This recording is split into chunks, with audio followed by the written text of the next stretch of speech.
A paz do Senhor Jesus Cristo, tudo bem? Eu sou o Toniel, aqui da ICPI Florianópolis, e eu gostaria de estar compartilhando com você o segundo texto do livro de Jonas, Jonas capítulo de número 2, que na verdade queria ler com você. Estamos fazendo uma série de vídeos no livro de Jonas, que são resumos de pregações que foram ministradas aqui na ICPI Florianópolis. O capítulo de número 1 a gente já fez um vídeo, se você quiser assistir, eu vou deixar o link aqui na descrição. Então, que Deus te abençoe, leia o texto aí na sua casa, Jonas capítulo de número 2, amém?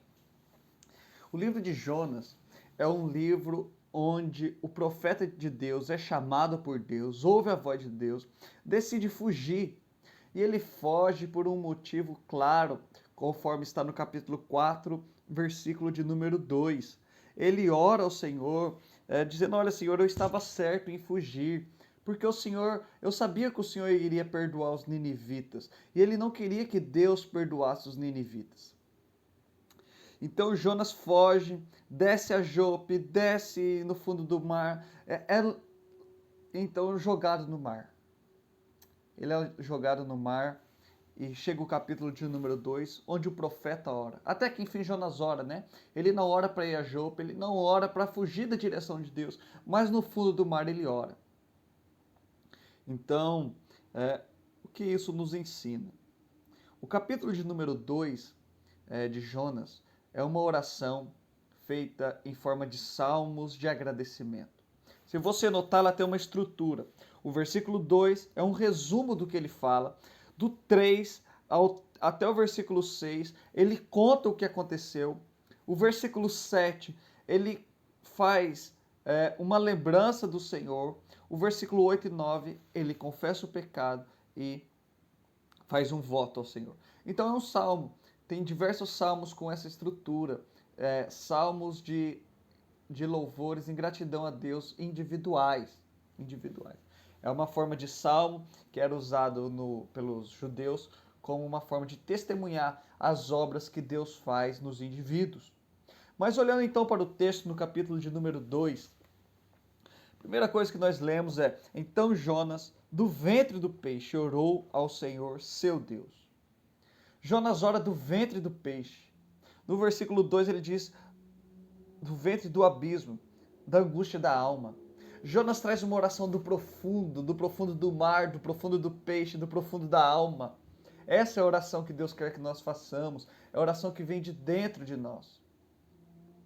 Jonas ora ao Senhor, seu Deus. Um contraste com o versículo 9 do capítulo 1, onde ele fala que teme ao Senhor Deus do céu. Aqui Jonas fala que ora ao seu Deus. É interessante notar que ele não diz que ora ao Deus que está no céu somente, mas é o seu Deus.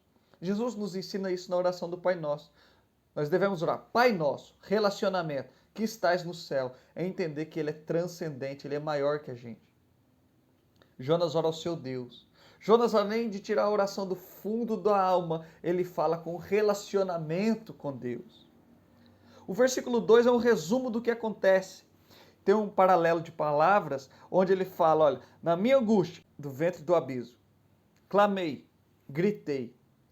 Ele me respondeu, tu me ouviste a voz. É um paralelo que tem ali, onde ele fala resumidamente: do fundo da alma, ele orou, o Senhor respondeu.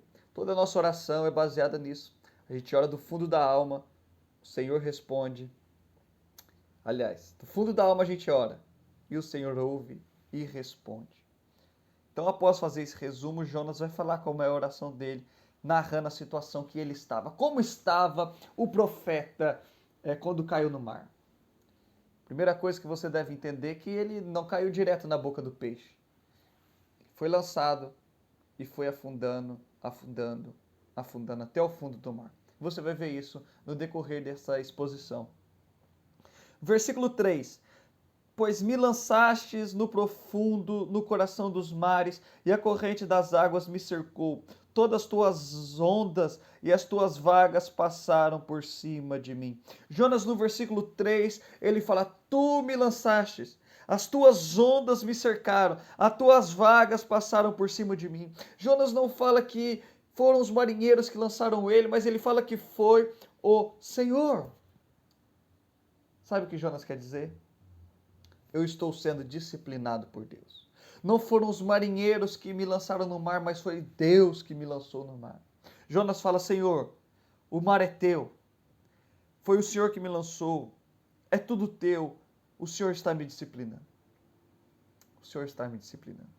Versículo 4 ele diz: lançado estou de diante dos teus olhos. Ele fala: Senhor, eu estou afastado de Deus. Eu estou longe de Deus. No versículo 5 ele fala: as águas me cercaram até a alma, o abismo me rodeou e as algas se enrolaram na minha cabeça. Jonas está enrolado. Jonas está disciplinado. Jonas está afastado. Jonas está enrolado. No versículo 6, desci até os montes, até o fundamento dos montes, desci até a terra, cujos ferrolhos se correram sobre mim para sempre. Jonas então está quase morto. Além de estar disciplinado por Deus, está afastado de Deus. Jonas se vê quase morto. Mas no meio dessa crise, vem a expressão contudo, ou então porém, ou todavia, que dá uma mudança no clima. Você, meu irmão, pode estar sendo disciplinado por Deus, pode estar afastado de Deus, pode estar com uma vida enrolada, pode estar quase morto. Contudo, o que Deus fez com Jonas, pode fazer com você. Olha o que o texto diz. Jonas escreve: contudo, fizeste subir da minha sepultura. Ó Senhor meu Deus. No meio da crise, o Senhor faz o profeta subir.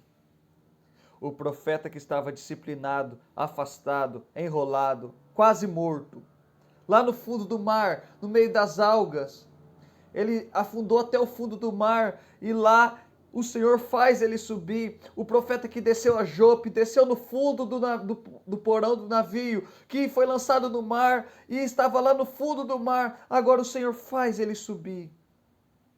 Que momento Deus salva Jonas? Qual é o momento que Deus faz Jonas subir? O texto diz: quando dentro de mim desfalecia a alma, versículo 7. Quando Jonas estava em crise na alma, pensando talvez estou morto, o Senhor faz ele subir. Além de estar no momento de crise, ele se lembra do Senhor. Ele não se lembra das bênçãos do Senhor, mas ele se lembra do Senhor. Mais importante do que as bênçãos do Senhor é o Senhor das bênçãos. Muitos se lembram da bênção do Senhor, mas não se lembram do Senhor das bênçãos. Então Jonas, no meio da crise da alma dele, ele se lembra do Senhor e faz o quê? Ele ora. O texto diz: e subiu a ti a minha oração. Jonas, no versículo 4, como já foi dito, ele se sente afastado de Deus. Ele fala: lançado estou de diante dos teus olhos. Ele estava dizendo no versículo 4: eu desobedeci e o Senhor me tirou da sua presença. O Senhor me cortou, da videira, a gente poderia dizer. Então ele fala agora no versículo 7: mas eu me lembrei do Senhor no meio da crise, quando desfaleci a minha alma, e subiu a ti a minha oração. Irmãos, você que está afastado, que se sente disciplinado por Deus, você que está com a vida enrolada, você que se sente quase morto, fisicamente ou espiritualmente, ou ministerialmente, você está no meio de uma crise. Lembre-se do Senhor e ore, porque a oração chega até o Senhor. A oração chega onde a gente não chega. A oração faz aquilo que a gente não pode fazer. A oração é o meio ao qual Deus deu ao homem para que nós possamos nos comunicar com Ele, mesmo quando nós estamos afastados dEle. Nós nos lembramos dEle e falamos com Ele. No versículo 8, Jonas diz: os que se entregam à idolatria vã abandonam aquele que lhes é misericordioso. Jonas pode estar falando de 3 pessoas, ou 3 tipos de pessoa aqui. Primeiro, ele poderia estar falando dos ninivitas. Porque ele poderia estar dizendo: olha, aqueles ninivitas idólatras abandonam o que lhe é misericordioso.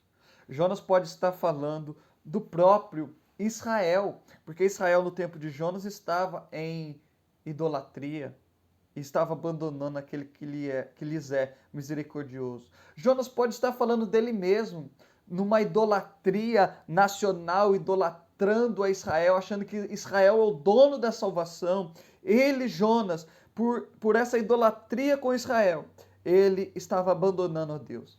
Mas posso te falar uma coisa? O coração do homem, como diz um certo pastor que me foge à mente agora, o coração do homem é uma fábrica de ídolos. O homem idolatra as pessoas, o homem idolatra as coisas, o homem idolatra filhos, o homem idolatra a si mesmo. Mas Jonas diz em sua oração que a idolatria é abandonar a Deus. Independente de quem Jonas esteja falando, ele está dizendo que o idólatra abandona a Deus. Mas o que isso tem a ver com o contexto dele? Ele estava querendo dizer, olha, Senhor, Tu és bom. O Senhor é bom. O Senhor me salvou quando eu estava quase morto lá no meio das algas no fundo do mar. Mas os homens são maus, os homens são idólatras e te abandonam. Aí o versículo 9, ele faz um voto. Com voz de agradecimento, eu te oferecerei sacrifício e o que votei pagarei. Jonas está dizendo ao Senhor, olha, Senhor, o Senhor me salvou, então eu vou te adorar com gratidão. É isso que ele faz no ventre do peixe. Ele fala, Senhor, por tudo isso que o Senhor me fez, eu serei grato. E a conclusão da mensagem, da oração de Jonas é, ao Senhor pertence a salvação. A salvação não é minha, a salvação não é sua, a salvação a Deus pertence, Ele salva quem Ele quer, da maneira com que Ele quer. É isso que Jonas está dizendo, olha Senhor, eu não merecia ser salvo, mas o Senhor me salvou. Porque a salvação é sua. O Senhor salva quem o Senhor quiser. E vem o versículo 10, onde conclui essa passagem. Falou, pois, o Senhor ao peixe, e este vomitou a Jonas na terra. Foi a oração de Jonas, ou foi o Senhor que trouxe o peixe? Né? Eu recebo a cura porque eu orei, ou eu recebo a cura porque Deus mandou a cura?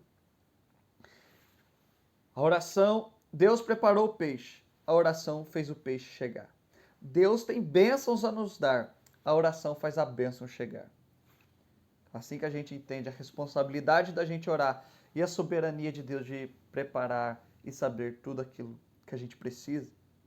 Mas o interessante do versículo 10 é que a maneira com que Deus salva Jonas é a maneira com que ele nos salva. O texto diz, falou, pois, o Senhor ao peixe, e este vomitou Jonas na terra. Para vomitar, o peixe teve de sofrer. Para Jonas ser salvo. O peixe sofre, Jonas é salvo e é colocado em terra.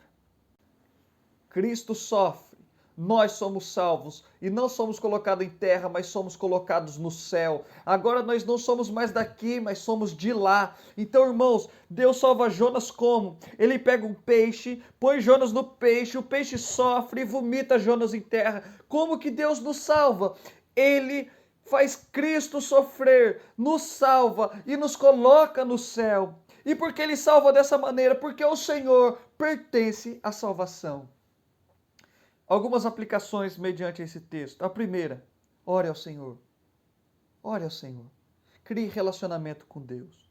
A segunda, aceite as disciplinas de Deus por sua vida, porque Deus disciplina quem Ele ama. A terceira, independente das crises que você esteja, lembre do Senhor e ore. Lembre do Senhor e ore. A quarta aplicação, seja grato, porque ao Senhor pertence a salvação. A quinta e última aplicação, entenda que a salvação é de Deus e Ele salva por meio de Cristo. Não é por você ser bonzinho, mas nós somos salvos unicamente por meio do sofrimento de Cristo. Ei Jonas, você Jonas que está me ouvindo, lembre do Senhor e ore, que Ele pode te salvar. Um forte abraço. Se você não assistiu o capítulo 1, volte, assiste e eu te encontro no capítulo 3 do livro de Jonas. Amém? Que Deus te abençoe grandemente.